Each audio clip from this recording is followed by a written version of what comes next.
दोस्तों, अगर आप वीडियो को अच्छी तरीके से देखना चाहते हैं तो मोबाइल को हॉरिजॉन्टल मोड पर रखकर देखिएगा। तो लास्ट टाइम हमने एक्सरसाइज 3.3 के सारे न्यूमेरिकल्स फिनिश कर दिए थे।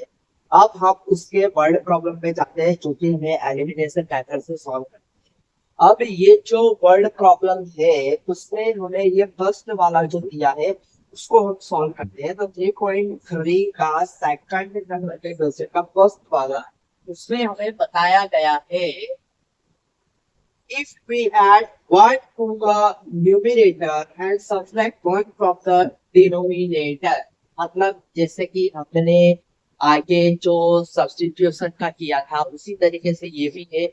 यहाँ पर भी फ्रैक्शन में हमें न्यूमरेटर और डिनोमिनेटर दिया गया है, फ्रैक्शन फाइंड आउट करना है, फाइंड आउट करेंगे। सपोज या तो फिर let fraction is equal to x upon 1। अब हमें क्या बोला है, if we add 1 to the numerator में क्या कर रहे हैं, 1 ऐड कर रहे हैं बराबर, और डिनोमिनेटर जो है उसमें से हम 1 सब्ट्रैक्ट कर रहे हैं बराबर। और अब हमें बताया है at find the solution denominator of fraction reduces to 1। Statement क्या है, if we add 1 to the numerator and subtract 1 from the denominator, और फ्रैक्शन रिड्यूसेस टू 1। जो फ्रैक्शन है बराबर वो हमें क्या मिल जाएगा, 1 मिल जाएगा बराबर। अब इसके बेस पे हमें सम सॉल्व करना है। सबसे पहले इस इक्वेशन को सॉल्व आउट करेंगे तो कैसा मिलेगा, x plus 1 is equal to y minus 1। That means x plus 1, ये 1 को इस साइड ला देते हैं, प्लस 1 माइनस 1 इज माइनस 5। तो x plus Y minus 2 is equal to 0 बराबर, यानी कि x plus Y is equal to, ये हमारा इक्वेशन 1 1 का। उसी तरीके से सेकंड स्टेटमेंट में हमें बताया गया है, अब it becomes 1 upon 2 when we only add 1 to the denominator. अब हम सिर्फ डिनोमिनेटर में 1 ऐड कर रहे हैं तो हमें जो फ्रैक्शन मिल रहा है वो 1/2 मिल रहा है। अब इस दोनों कंडीशन का यूज करके हमें क्या करना है, इस दोनों कंडीशन का यूज करके हमें इक्वेशन सॉल्व करना है एलिमिनेशन की मेथड से। इसको सॉल्व करेंगे तो यहाँ पर 2x equal to y plus 1, तो 2x minus y is equal to 1, ये इक्वेशन नंबर 2 होगा। फर्स्ट और 2 को हम एलिमिनेशन से सॉल्व करेंगे। Solving equation 1 and 2 by elimination method। हम इसको हम क्या करेंगे, एलिमिनेशन मेथड से सॉल्व करेंगे। एलिमिनेशन मेथड से सॉल्व करेंगे तो किस तरीके का मिलेगा, तो यहाँ पर पहला वाला जो है वो है x plus Y is equal to 2, और यहाँ पर है 2x minus Y is equal to 1। अब क्या करेंगे, अब इसको हम सॉल्व करते हैं एलिमिनेशन से। ये माइनस प्लस माइनस ये स्टेप हो गए यहाँ पर, ये x plus Y is equal to 2 और ये 2x minus 1 is equal to 1। अब यहाँ पर साइन चेंज करने की जरूरत नहीं है क्योंकि y जो है उसके आगे जो कोएफिशिएंट सेम है बराबर, तो ये तो कैंसिल आउट हो जाएगी। 3x इज इक्वल टू 3, तो x की वैल्यू यहाँ पर 1 मिल जाएगी। ये x की वैल्यू में किसी भी एक इक्वेशन में रख सकता हूँ बराबर। तो फर्स्ट रखा तो मुझे x plus y is equal to पे x की वैल्यू रखूंगा तो y1 is equal to y plus 1 plus y is equal to 2, y is equal to यहाँ पर 1 मिल जाएगा। तो यहाँ पर मैं देख सकता हूँ कि मेरा जो x है वो भी 1 मिल रहा है, y है भी 1 मिल रहा है। तो जो फ्रैक्शन होगा x अपॉन y वो भी क्या होगा, 1 ही होगा। ये हम यहाँ से देख सकते हैं। इसी तरीके से उन सेकंड नंबर का सम सॉल्व करते हैं। सेकंड नंबर में हमें क्या बताया गया है, सेकंड नंबर में हमें बताया गया है 5 years ago Nuri was thrice as old as Sonu. 10 years later, Nuri will be twice as old as Sonu. How old Nuri and Sonu? Nuri और Sonu की एज यहाँ पर फाइंड आउट करनी है. Suppose age of Nuri is equal to X year और age of Sonu equal to Y year. अब मुझे क्या बताया गया है, यहाँ पर मुझे बताया गया है कि 5 years एगो की बात हो रही है. पहले तो 5 years एगो की बात करेंगे तो दोनों कंडीशन अलग अलग हो जाएगी, बराबर. तो 5 years एगो की बात करेंगे तो एज ऑफ V हो जाएगी x माइनस 5 ईयर और एज ऑफ सोनू हो जाएगी y माइनस 5 ईयर. ये 5 years एगो की बात है और 5 years एगो की बात हो रही है. तब हमारी कंडीशन क्या बोल रही है, कंडीशन बोल रही है 5 years ago Nuri was thrice as old as Sonu. ये जो Nuri है वो इससे thrice है, यानी कि ये जो Nuri यानी कि x माइनस 5 वो इससे थ्राइस है y माइनस 5. इसको सॉल्व करेंगे तो x minus 5 is equal to 3y minus 15. अब x minus 3y is equal to minus 15 plus 5 minus 10 के इक्वेशन नंबर 1 बने. इसी तरीके से ऑल्सो 10 years later, इसके बाद एक पहले 5 years एगो बताया है, इसके बाद 10 years लेटर की बात की है.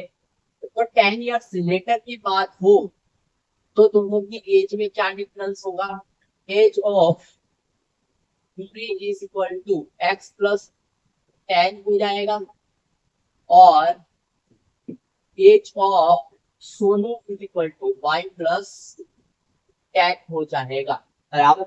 अब जब 10 years आफ्टर की बात की है तब कंडीशन क्या बताइए, तब हमें कंडीशन बताइए Nuri will be twice as old as Sonu. Nuri will be twice as old as Sonu. तब ये जो Nuri है वो Sonu से twice है, यानी कि x plus 10 is equal to y plus 10. तो x plus 10 is equal to y plus 20. तो x minus 2y is equal to 10. ये मेरा इक्वेशन नंबर 2 होगा. अब दोनों इक्वेशन मुझे एलिमिनेशन से सॉल्व करना है. तो फर्स्ट वाला जो है x minus 3y is equal to minus 10, x minus 2y is equal to 10. अब यहाँ पर x के आगे जो कोफिशिएंट है वो सेम है, बराबर, लेकिन साइन एक प्लस, दोनों प्लस है तो इसीलिए मुझे कट करने के लिए एक साइन चेंज करनी पड़ेगी. Minus plus minus sign change हो जाएगी, ये दोनों कैंसिल आउट हो जाएंगे. माइनस 3 प्लस 2 ये माइनस 5 हो गया, ये माइनस 20 हो गया. तो y इज इक्वल टू ये यहाँ पर 20 मिल गया. मतलब कि मुझे Sonu की एज पता चल गई 20. उसी तरीके से ये y की वैल्यू इक्वेशन नंबर 1 या किसी भी मिनट बराबर. तो x minus 3 20 is equal to minus 10, x minus 60 is equal to minus 10, x is equal to minus 10 plus 60. तो यहाँ पर 50, x की वैल्यू मुझे मिल रही है 50, यानी कि Nuri की एज जो है वो बताई गई है यहाँ पर 50 ईयर, बराबर. इस तरीके से हम इस सब को सॉल्व कर सकते हैं. तो एज वाले जितने भी सब है उसमें हमेशा दो कंडीशन दी ही होगी, एगो वाली और लेटर वाली. कहीं पर एगो और लेटर की जगह पर हैंस भी लिखा हुआ होता है, बराबर. तो इस तरीके से हमें एज वाले दिए हो तो उसको हमने सब्स्टिट्यूशन में भी देखा और उसी तरीके से ये हमने एलिमिनेशन की मेथड से भी इसको सॉल्व किया. अब आगे के सब देखते हैं. Example number 10. एग्जांपल नंबर 10 में क्या है, the sum of a two-digit number and the number obtained by reversing the digit is 66. इस तरीके का सम बहुत आने की चांसेस है, बराबर, क्योंकि इसमें ज्यादातर स्टूडेंट को मिस्टेक होती है. तो हमें यहाँ पर ध्यान देना है. क्या दिया है, the sum of a two-digit number and the number obtained by reversing the digit is 66. If the digit of the number differ by 2, find the number how many such numbers are there. बराबर, मतलब कि मुझे यहाँ पर number find out करना है और 2 digit number बोला है। बराबर, 2 डिजिट नंबर हो, बराबर, उसके लिए किस तरीके से फॉर्मेशन बनता है। अगर 2 डिजिट नंबर हो तो हमें पता है कि कोई भी 2 डिजिट नंबर हम लेते हैं, जैसे कि 1 से कहाँ से होती है, 10 से 11 ले लेते हैं। बराबर, तो ये जो होता है वो इनपुट होता है और ये जो होता है वो टेंस के प्लेस में होता है, ये होता है। तो 2 डिजिट वाले नंबर तो 99 तक आते हैं। बराबर, तो उसमें से हमें कोई भी नंबर लेना हो तो उसकी कंडीशन कैसी होगी। कंडीशन इस प्रकार बनेगी कि अगर हम यूनिट तो बराबर, suppose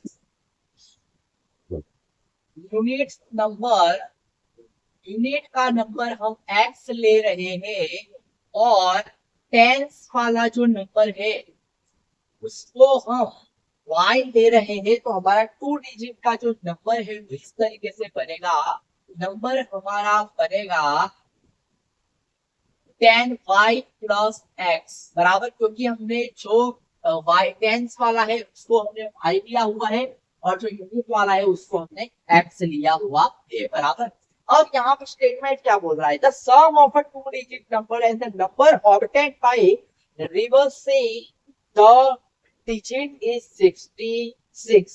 The sum of a 2 digit number ये होगा। बराबर, और the number obtained by reversing the digit, बराबर, तो अब ये डिजिट को हम क्या करेंगे, रिवर्स करेंगे। तो रिवर्सिंग नंबर यहाँ पर हमें क्या मिलेगा, रिवर्सिंग में क्या होगा, जो यूनिट पे होगा वो 10 पे आ जाएगा, जो 10 पे है वो यूनिट पे आ जाएगा, तो वो होगा 10x प्लस 5। अब इन दोनों का सम हमें बोला है, क्योंकि अपने पहले स्टेटमेंट में क्या बोला है, the sum of a 2 digit number and the number obtained by reversing the digit, इसको हमने रिवर्स कर दिया तो जो नंबर मिल रहा है, तो उन दोनों का सम जो है वो हमें कितना दिया है, 66 दिया हुआ है। बराबर, फिर सेकंड में बोला है if the digit of the number differ by 2, और उसके बाद में हमें इस तरीके से बोला है if the digit of the number, अब डिजिट्स को क्या किया गया है, डिफर बाय 2, यानी कि उसको अगर 2 से डिफर यानी कि सब्सट्रैक्ट किया गया हो तब इस तरीके से मिलेगा। सबसे पहले तो हम इसको सॉल्व करेंगे, तो ये जो है हमारा कितना मिलेगा, 10y प्लस x, तो यहाँ पर 11y plus 11x is equal to 66, तो x plus y is equal to 6। ये हमारा इक्वेशन नंबर 1 हो गया। बराबर, तो इक्वेशन नंबर 1 हमें यहाँ पर मिल गया। अब दूसरा यहाँ पर जो स्टेटमेंट बोला है, दूसरा स्टेटमेंट, उससे हमें बोला है, क्या बोला है कि डिजिट डिफर्स बाय 2, बोला है। डिफर्स बाय 2 मतलब कि ये जो हमारे डिजिट है, बराबर, वो डिफर यानी कि सब्सट्रैक्ट हो रहे हैं, किससे, उसको सब्सट्रैक्ट कर रहे हैं तो हमें 2 मिल रहा है। तो इसका जो स्टेटमेंट है उसके ऊपर से जो इक्वेशन बनेगा वो कैसा बनेगा x minus Y is equal to 2। बराबर, तो यहाँ पर 2 इक्वेशन चाहिए होते हैं, 2 इक्वेशन हमें मिल गए, ये इक्वेशन 1 और इक्वेशन 2। अब हमें क्या करना है, इसको सॉल्व करना है। बराबर, यहाँ पर तो डायरेक्ट ही सॉल्व कर सकते हैं, ये कैंसिल आउट हो गए, 2x इक्वल टू 4, तो x मुझे यहाँ पर 4 मिल गया। अब ये जो x की वैल्यू है उसको मैं इक्वेशन 1 में रखूंगा। बराबर, substituting the value of x in equation 1, तो मुझे जो y मिल रहा है वो y यहाँ पर मुझे कितना मिलेगा, 2 मिलेगा। बराबर, अब x और y दोनों की वैल्यू यहाँ पर रख दूं। बराबर, तो जो नंबर है मुझे कितना मिलेगा, 10 2 प्लस x 4, मतलब 20 प्लस 4, यानी कि 20 और वो नंबर है। बराबर, तो क्या मिलेगा, 24। तो ये जो है वो नंबर हमें मिलेगा और उसका रिवर्स करेंगे तो क्या हो जाएगा, यहाँ पर x और y पे रखोगे तो 42 मिल जाएगा, बराबर। तो इस तरीके से ये रिवर्स वाले सब हम इस तरीके से सॉल्व कर सकते हैं।